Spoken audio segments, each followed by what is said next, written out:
as we come to a time where we can quiet ourselves and bow our heads in the presence of the Lord, I will just ask that as Chris plays softly, that we can just sit in a moment of silence and come to the Lord with whatever is on our hearts and our minds. And then after a period of silence, I will lead us in a prayer. So let us quiet ourselves and come before the Lord.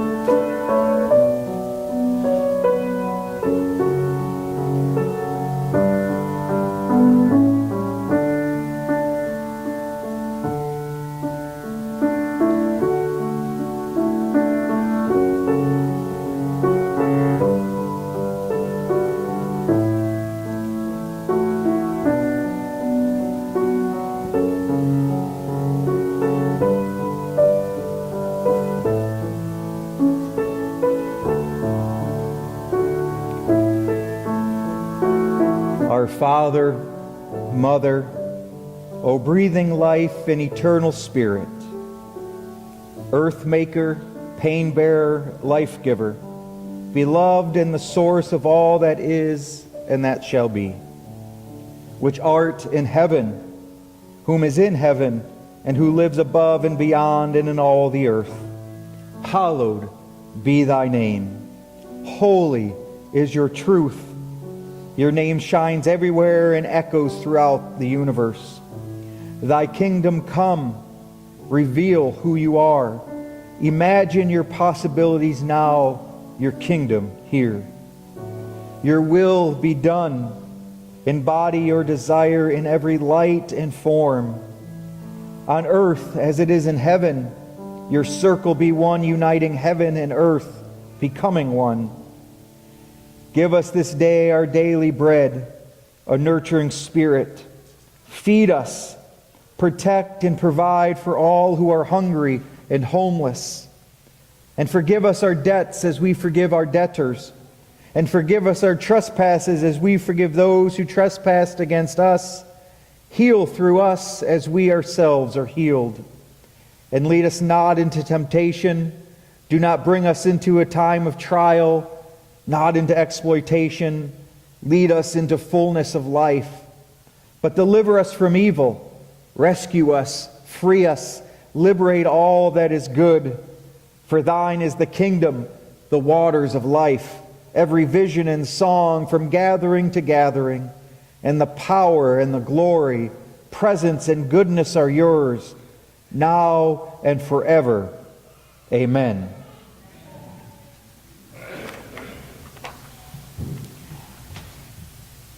As we continue with the story this morning, we're going to talk about Adam and Eve, and I have a video to show you before we preach, but it reminded me of a story that said this little boy was both sick and got in trouble. So he was sick, and he was also grounded to his room. And when his dad was in there kind of yelling at him, the little boy kind of was frustrated and said, "Man, I just wish Adam and Eve would not have sinned. And then I wouldn't be sick and I wouldn't be in trouble." And then the dad, without missing a beat, said, "Yes, but then you'd be sitting here naked." Think about it. Think about it. So before we listen to the word here this morning, I want to take a few moments and play this song that kind of represents the story of Adam and Eve. So let us watch.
I could, I would.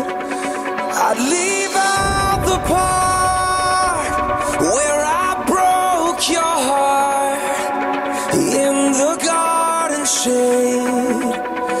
Fix the mess I made. If I could, I would. If I could close my eyes and then dance around again.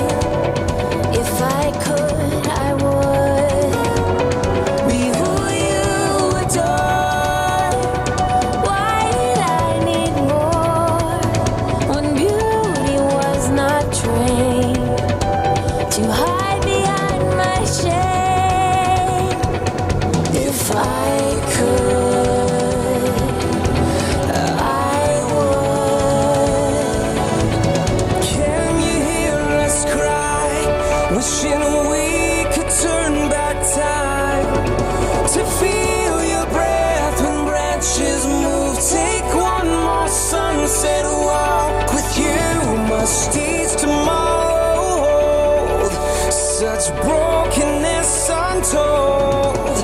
Can't imagine how you could see all of me and say it's good. If I could hold one memory, it would surely be how you walked with us. I'd go back in time until my first light and let love's injury Heal in spite of me. Can you hear us cry, wishing we could turn back time to feel your breath when branches move? Take one more sunset walk with you, must each tomorrow hold such brokenness untold. Can't imagine how you could see all of me and say it's good.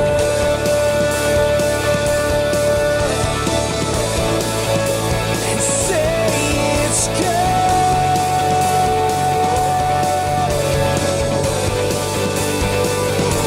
It is good. It is good. You still love us more than we believed you could. Could there be something more? Will it ever be the way it was before? Can you hear us cry, wishing we could turn back time to feel your breath when branches move? Take one more sunset walk with you, must each tomorrow hold such brokenness untold. Can't imagine how you could see all of me and say it's good.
So there we have the story of Adam and Eve. And you can hear some of those words that were in the music video about what Adam and Eve perhaps would have said, or what our goal is of trying to get back to God. But we also heard in that video that we are good, that we were made perfect, that God created us, that God created man and woman and said they are good, they are an image of ourselves, and we are perfect. And then God says, just trust and obey me. Follow what I am saying. You are good and you are perfect and you are loved and I walk with you. Now listen to me. And then, of course, we know how that story ends. And we know that Adam and Eve, the story of man and woman, all of a sudden they had temptation set in. They started to question God. They perhaps lost a little trust in God. And they made a bad decision. And everything kind of went from there. And the connection that they had, the connection that we once had with God, was then broken and disconnected. So that is the story. We were created and we were good and we were perfect, but we messed that up because of choices we make, and we are then disconnected from God. So then it becomes our duty, our job, our role in life to try to get back to that pre-fallen state. So that is the story. So the belief on this, so the question I have to ask myself when we talk about all of these stories in the Bible is, what does this story tell me? What does this story of Adam and Eve really mean to me? What can I take away from that? And one is that other than the sin part, because I think that is one part of the Adam and Eve story, but there are other lessons to be learned here. So other than the sin part is that we are good, but yet I can choose bad. We are made in the image of God, and we are good and we are perfect, but yet my choices cannot reflect that. We can choose badly. I also like the idea within Celtic spirituality that talks about creation, and it says, because of creation, we have this truth. And they tell people in Celtic spirituality that each of us harbor the image of God, that each of us reflect the holy. Now think about that for a moment. I mean, I am humbled every time I think about that, because even in the music video, you heard the lyrics that say, how can you tell us that we are good with all of the mistakes that we have made? And I think to myself how dirty I get and all of the bad choices I make, but yet I am humbled to know that regardless of that, I still harbor the image of God. I think the Quakers call it the spark that we have. That each of us have a spark within ourselves that is a reflection and a part of God, and that we are trying to reclaim that. That is part of the story of Adam and Eve, that we bear the image of God in our reflection, and then we are called to honor God and each other in such a way that it inspires other people to look for that connection and regain that relationship with God that we once had. And I know I've said this before, but I always have to ask myself about the choices I make. And not all of the time do I make the right choices. And my wife's not here, but she would be nodding her head yes. Okay? But I always have to ask myself, is what I'm about to say or do going to bring somebody closer to God or further away from God? Are my actions going to call people to God's love and God's grace? Or am I going to turn them off because they know that I am a Christian and I just did something that was not so Christian? It is a tough thing to understand. It is tough to know that I harbor the image of God. But we are told that time and time again, that God created us, that God said, you are good and you are perfect. Now go out and let other people know the story. So we have that belief. So then it kind of shapes our values. It tells me that if I harbor the image of God, and now this is tough for some people, okay? This is tough for some people to understand that if I harbor the image of God, that if I reflect the holy, that means by default that everybody else is a reflection of God too. That everybody else harbors the image of God as well. That we are all worth God. Now that is tough. You mean, John, that those people that blow up other people are worth God? Yes. You know, John, you think that husband that is beating his wife is worth God? Yes. You think those heroin addicts that are overdosing and making bad choices are worth God? Yes. You think those people who we deem are living in sin are worth God? Yes. Why do I think that? Because I am worth God. And if I am